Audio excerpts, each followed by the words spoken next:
Built by the city's first physician, Dr. Theodor KOESTER, this impressive historic home features 3 stories, 15 rooms, and 18-inch limestone walls. KOESTER was a physician in the German immigration company and ran doctor's offices, a pharmacy, and even a bakery in his place of residence. He was nonetheless also quite controversial. KOESTER was born in Frankfurt, Germany in 1817. After medical school, he immigrated to Texas and was hired by the Aldosverein to be the doctor for the Germans who were immigrating to the new settlement. KOESTER set sail on the first ship, the Johann Dechert. Apparently letters written from immigrants to Prince Karl, he made himself very unpopular. Immigrant Philip Luck wrote that his pregnant wife had gone into labor, and KOESTER replied, "Are you faking it?" Luck finally found a midwife 3 miles away to deliver the baby. Writer Alvin Solgel's A Sojourn in Texas, 1846 to 1847, states this about KOESTER. It is difficult to say whether his unscrupulousness comes from his ignorance or vice versa.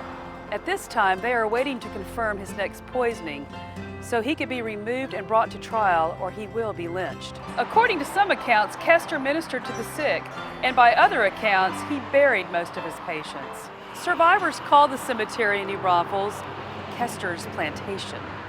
In 1846, KOESTER married Sophie Tolley. To accommodate their growing family, the current 2-story house plus basement was built in 1859.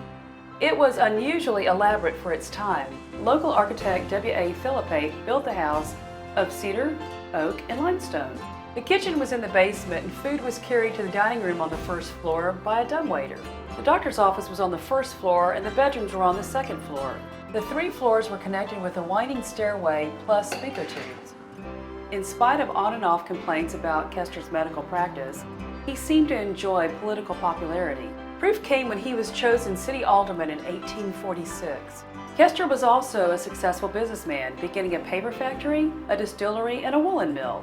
Clearly a complex man of many layers, like the limestone hewn off the banks of the Guadalupe River that built his home. Today the building has been beautifully restored by the Norris family, where it houses their real estate business, Property Professionals.